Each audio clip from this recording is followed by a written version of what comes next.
दोस्तों आज की इस वीडियो में हम स्टडी से रिलेटेड इन सवालों के आंसर्स देखेंगे। 1. क्या हमें टाइम टेबल बनाना चाहिए? 2. पढ़ने का बेस्ट तरीका कौन सा है? 3. कितने टाइम के बाद हमें रेस्ट लेना चाहिए? और 4. जब पढ़ने का मन ना करे तो हमें क्या करना चाहिए? और 5. हमें किस तरीके से तैयारी करनी चाहिए? तो आइए स्टार्ट करते हैं। तो सबसे पहले क्या हमें टाइम टेबल बनाना चाहिए? इसका आंसर ना हाँ है और ना है। अब आप बोलेंगे कि सर ये क्या बात हुई? पहले हम ये समझते हैं कि टाइम टेबल बनाने के फायदे और नुकसान क्या है। देखिए, फायदा सबको नजर आता है कि इससे हम टाइम को अच्छे तरीके से मैनेज कर सकेंगे और सब सब्जेक्ट्स को प्लान्ड वे में टाइम दे सकेंगे। लेकिन इसका एक नुकसान है और वो है मेंटल प्रेशर। यानी मैक्सिमम स्टूडेंट्स अपना टाइम टेबल कुछ इस तरीके से प्लान करते हैं, जैसे कि मैं 1 से 3 बजे तक मैथ्स का एक चैप्टर खत्म करूंगा, फिर 10 मिनट की ब्रेक लूंगा और 3:10 से 5 बजे तक इंग्लिश का एक चैप्टर खत्म करूंगा। अब इस तरीके की स्ट्रैटेजी में एक सबसे बड़ी गलती है और वो गलती है कि इसमें हमने खुद को टाइम बाउंड और टास्क बाउंड कर दिया है। यानी इतने टाइम में इतना टास्क करेंगे। अब मैक्सिमम टाइम हम उस टास्क को उस पर्टिकुलर टाइम में खत्म नहीं कर सकेंगे, जिसकी वजह से हम खुद की नजरों में एक फेलियर से बन जाएंगे और प्रेशर में आ जाएंगे। इसीलिए मैं रेकमेंड करता हूं कि हम एक टाइम में एक पैरामीटर ही कंट्रोल करें और एक को फ्री रखें। फॉर एग्जाम्पल, या तो हम ये बोलें कि मैं 3 से 4 बजे तक मैथ्स का ये चैप्टर स्टडी करूंगा। अब उस 1 आवर में जितना मर्जी टास्क कंप्लीट हो, हमें परवाह नहीं। या फिर हम टाइम को फ्री रख सकते हैं, जैसे कि मैं आज मैथ्स के इस टॉपिक को खत्म करूंगा, फिर चाहे जितना मर्जी टाइम लग जाए। ये टेक्निक इलॉन मस्क अपनी कंपनीज को रन करने के लिए भी यूज करते हैं। उन्होंने हर एक कंपनी को एक दिन असाइन किया हुआ है। उस दिन कितना टास्क अचीव होगा उसे वो ज्यादा कंट्रोल करने की कोशिश नहीं करते। फॉर एग्जाम्पल, ट्यूसडेज और थर्सडेज को वो अपनी एक कंपनी पर काम करते हैं और बाकी के दिन दूसरी कंपनी पर। तो बेसिकली अगर हम स्ट्रेस फ्री रहना चाहते हैं तो टाइम या टास्क में से सिर्फ एक ही चीज को हमें कंट्रोल करना चाहिए। नेक्स्ट सवाल आता है कि पढ़ाई करने के 2 बेस्ट तरीके कौन से हैं। इससे पहले कि हम ये देखें कि पढ़ने के बेस्ट तरीके कौन से हैं, पहले हम ये डिफाइन कर लेते हैं कि हम कब कहेंगे कि हमारा टॉपिक तैयार हो गया है। क्योंकि मैक्सिमम स्टूडेंट्स को इसी में कंफ्यूजन होती है और बाद में हमारे मन में यही सवाल आता है कि एग्जाम के टाइम में कुछ याद नहीं रहता या फिर लर्न करने के बाद हमें सब भूल जाता है। तो अब हम मेन डेफिनेशन में आते हैं कि हम पढ़ा हुआ किसे बोलेंगे। अगर हम किसी कंटेंट को पढ़कर बिना किसी बुक या किसी सोर्स की मदद के रिप्रोड्यूस कर सकते हैं तो हम ये मान लेंगे कि वो टॉपिक हमारा तैयार हो गया है। इसके अलावा किसी भी और स्टेट में हम ये नहीं मानेंगे कि हमारा टॉपिक तैयार हुआ है। आई रिपीट, अगर हम बिना किसी बुक या सहारे के कंटेंट को रिप्रोड्यूस नहीं कर सकते तो वो टॉपिक हमारा तैयार नहीं हुआ है। अब जब हमने ये डेफिनेशन क्लियर कर ली है तो अब सवाल आता है कि बेस्ट तरीका पढ़ाई का कौन सा है, और आंसर इसी डेफिनेशन में है कि हमें बिना किसी की हेल्प के इंक्लूडिंग बुक्स मटेरियल को रिप्रोड्यूस करना है। और इसमें पहला बहुत ही फेमस तरीका आता है फेमन टेक्निक, जिसे हम एक्टिव रिकॉल के नाम से भी जानते हैं। ये मेथड कहता है कि पहले हम कोई टॉपिक पढ़ेंगे, उसे समझेंगे और फिर बुक को बंद कर लेंगे। बुक बंद करने के बाद उस मटेरियल को बोलना शुरू करेंगे, पूरे सेंटेंसेस यूज कर और स्लो स्पीड में। हम ऐसा प्रिटेंड कर सकते हैं कि हम किसी को एक्सप्लेन कर रहे हैं, पढ़ा रहे हैं। और अगर हम इस मेथड को एनालाइज करें तो ये हमारी पढ़ाई की डेफिनेशन को सेटिस्फाई करता है, जो ये है कि हम उस कैपेबिलिटी को अचीव करें कि हम बिना किसी की हेल्प के मटेरियल को रिप्रोड्यूस कर सकें। और इस मेथड में हम एग्जैक्टली यही कर रहे हैं। दूसरा बेस्ट मेथड स्टडी का कहता है राइट, यानी इसमें भी हम कॉन्सेप्ट को पढ़ें और समझें, फिर बुक को बंद करके पूरे सेंटेंसेस यूज करके उसे कॉपी में लिखें और लिखते हुए मन में ये प्रिटेंड करें कि हम किसी को एक्सप्लेन कर रहे हैं। इन दोनों मेथड्स में हम जल्दी थक जाएंगे और वो होगा भी, क्योंकि हमने एक्टिवली स्टडी की है। बुक खोल के साथ में मोबाइल रख के सिर्फ प्रिटेंड नहीं किया है। इससे बेस्ट कोई भी मेथड मुझे स्टडी का नहीं मिला है। अब नेक्स्ट सवाल आता है कि हम हमेशा मोटिवेटेड कैसे रहें। तो सबसे पहले तो इसका सबसे सिंपल जवाब है कि परमानेंट मोटिवेशन अचीव नहीं की जा सकती, लेकिन अगर हम ज्यादा से ज्यादा एक्शन लें तो एक सेंस ऑफ अकॉम्प्लिशमेंट अचीव होती है और हम और एक्शन लेने के लिए मोटिवेटेड होते हैं। अब आप में से कई स्टूडेंट्स ये बोलेंगे कि सर हमें एक्शन लेने के लिए ही तो मोटिवेशन चाहिए थी, और आप कह रहे हैं कि एक्शन से मोटिवेशन मिलेगी। ये तो समझ नहीं आया। अगर हम मोटिवेशन की साइंस में जाएं तो ये कहती है कि motivation is inversely proportional to amount of task.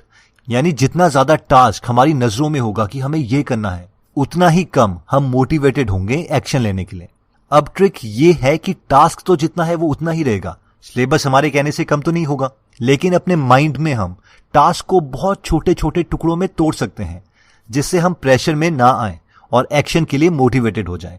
Japanese इसे काइजन टेक्निक बोलते हैं। इसे हम एक एग्जांपल से समझ लेते हैं। मान लीजिए कि हमें मैथ्स का एक पूरा चैप्टर खत्म करना है, तो अब ये सोचते ही हम डर जाएंगे और चीजों को टालने लगेंगे, क्योंकि टास्क हमारी नजरों में बड़ा है। अब एक्चुअल में टास्क तो छोटा नहीं हो सकता, लेकिन हम खुद को इंस्ट्रक्शन दे सकते हैं कि मैं अगले 25 या 30 मिनट में मैथ्स पढ़ूंगा, चाहे फिर एक ही कॉन्सेप्ट क्यों ना खत्म हो। अब क्योंकि टास्क को हमने छोटे टुकड़ों में तोड़ दिया है, तो हमारा मोटिवेशन लेवल थोड़ा बढ़ जाएगा और हम काम स्टार्ट कर सकते हैं। अगर एक बार मोमेंटम बन जाए तो जरूरी नहीं कि हमें 25 मिनट के बाद रुक ही जाना है। हम अपने टास्क को कंटिन्यू रख सकते हैं जब तक कि हम थक ना जाए। अगर ये टास्क भी हमें ज्यादा लग रहा है तो इसे और छोटे टुकड़े में तोड़ा जा सकता है। जैसे कि मैं अभी बुक को टेबल पर रख देता हूँ और टेबल को थोड़ा साफ कर लेता हूँ। स्ट्रैटेजी ये है कि हमें खुद को मोमेंटम मोड में लेके आना है, उसके बाद अपनी बॉडी और मोमेंटम के अकॉर्डिंग रेस्ट लेना है। अब नेक्स्ट सवाल आता है कि क्या हमें रेस्ट लेना चाहिए और कितना रेस्ट लेना चाहिए, और क्या हमें रात को पढ़ना चाहिए या दिन को। तो अब इसके आंसर से भी काफी स्टूडेंट्स खुश नहीं होंगे, क्योंकि इसका आंसर है इट डिपेंड्स। आपको इसका आंसर कोई नहीं दे सकता, ये हमें खुद इंट्रोस्पेक्शन के बाद ही पता चलता है। बस साइंस से ये कंफर्म्ड है कि स्लीप के बाद हमारा माइंड ज्यादा एक्टिव स्टेट में होता है और यही प्रेफर टाइम है। और वैसे ये कॉमन सेंस भी है, लेकिन इस कॉन्सेप्ट की कॉमन इंप्लीमेंटेशन नहीं है, क्योंकि कई स्टूडेंट्स अपने दिन इस तरीके से शेड्यूल करते हैं कि अनइम्पॉर्टेंट और थकाने वाले काम रेस्ट के बाद करेंगे और जब थक जाएंगे फिर स्टडीज को स्टार्ट करेंगे। तो इस सीक्वेंस को तो हमें चेंज करना ही पड़ेगा अगर हमें ज्यादा प्रोडक्टिव बनना है। अब नेक्स्ट सवाल आता है कि तैयारी की बेस्ट टेक्निक क्या है। देखिए, स्टूडेंट लाइफ में वैसे ही बहुत कम टाइम होता है, इसीलिए मेरे ओपिनियन में तो सबसे पहले हमें सिर्फ सिलेबस ही खत्म करना चाहिए। और जब एक बार सिलेबस आप खत्म कर दें और रिवाइज भी कर दें, तभी एक्स्ट्रा करिए। और साथ में जैसे ही किसी कॉन्सेप्ट को हम खत्म करते हैं, उसी वक्त उससे रिलेटेड क्वेश्चंस जो एग्जाम में पूछे जा सकते हैं उसे सॉल्व करें, मोस्ट प्रेफरेबली उस कॉन्सेप्ट से रिलेटेड लास्ट ईयर क्वेश्चंस, और बार बार मॉक टेस्ट देते रहें। अब इस सजेशन के बाद मैक्सिमम स्टूडेंट्स के मन में ये आता है कि नॉलेज के पीछे भागो, खाली मार्क्स से क्या होगा, और इस स्टेटमेंट से ये लगता है कि हर एक टॉपिक पढ़ो। तो मेरे ख्याल में ये बहुत ही इडियोटिक स्ट्रैटेजी है। अगर पहले हम अपने सिलेबस को खत्म करते हैं तो क्या हमें नॉलेज नहीं होगी। अब हम में से कई स्टूडेंट्स बोलेंगे कि उन टॉपिक्स का क्या जो हमने छोड़ दिए। तो इस पर मैं ये बोलना चाहता हूं कि उन टॉपिक्स को भी हम खत्म करेंगे, लेकिन बाद में जब सिलेबस खत्म हो जाएगा और लास्ट ईयर या सिमिलर टाइप के क्वेश्चंस हम अपने सिलेबस से रिलेटेड सॉल्व कर चुके होंगे। और अगर हम पहले सिलेबस खत्म करते हैं और उससे रिलेटेड क्वेश्चन सॉल्व करते हैं तो शायद ही हमारे पास कोई फ्री टाइम बचेगा। और अगर आप सुपर इंटेलिजेंट हैं और आपके पास टाइम बच जाता है तो गो ऑन, बाकी टॉपिक्स भी आप खत्म कर सकते हैं। लेकिन लॉजिक ये है कि एक्स्ट्रा करने के चक्कर में मेन पोर्शन ना छूट जाए। तो दोस्तों, हमने सबसे पहले देखा कि क्या हमें टाइम टेबल बनाना चाहिए। तो इसमें हमने देखा था कि अगर हम टाइम टेबल बनाते हैं तो हमें टास्क या टाइम में से एक पैरामीटर को फ्री रखना पड़ेगा। अगर हम दोनों को रिस्ट्रिक्ट करते हैं तो वो हमें प्रेशराइज करेगी। नेक्स्ट हमने पढ़ाई के 2 बेस्ट तरीके देखे थे, जिसमें सबसे पहला था एक्टिव रिकॉल, यानी बुक पढ़ो, कॉन्सेप्ट को समझो, फिर बुक बंद करके पूरे सेंटेंसेस यूज करके स्लो मोशन में उस कॉन्सेप्ट को समझाओ। अगर आपके आसपास कोई नहीं है तो वो इमेजिनेटिव स्टूडेंट को समझाओ। दूसरे मेथड में भी यही था कि बुक पढ़ो, कॉन्सेप्ट समझो, फिर बुक बंद करो और अपने मन में कॉन्सेप्ट को यूज करके उसे कॉपी में स्लो मोशन में लिखो। बस स्ट्रैटेजी ये है कि हमें अपने ब्रेन को पूरा यूटिलाइज करना है और सामने बुक खोल के अपने ब्रेन को कोई हेल्प नहीं देनी है, क्योंकि एग्जाम टाइम में भी आपके साथ एग्जैक्टली यही सिचुएशन होगी। नेक्स्ट हमने देखा था कि हमेशा मोटिवेटेड कैसे रहें। तो हमेशा मोटिवेटेड कोई नहीं रह सकता। अगर हम बहुत एक्शन लेंगे तो इस स्टेट के काफी करीब आ सकते हैं। उसके लिए हमने काइजन टेक्निक देखी थी, जो कहती है कि अपने माइंड में अपने टास्क को बहुत छोटे टुकड़ों में तोड़ दें और फिर उसे खत्म कर दें। In short, divide and rule. Next हमने देखा था कि हम कब पढ़ें, दिन में या रात में। तो आपको अपने स्केड्यूल के अकॉर्डिंग इस क्वेश्चन का आंसर मिलेगा।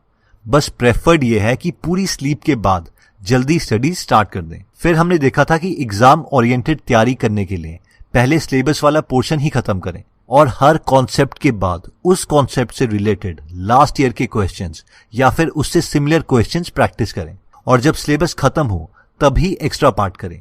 बिलीव मी, इतना ही करना काफी डिफिकल्ट है, और अगर आप इतना कर लेते हैं तभी एक्स्ट्रा कीजिए।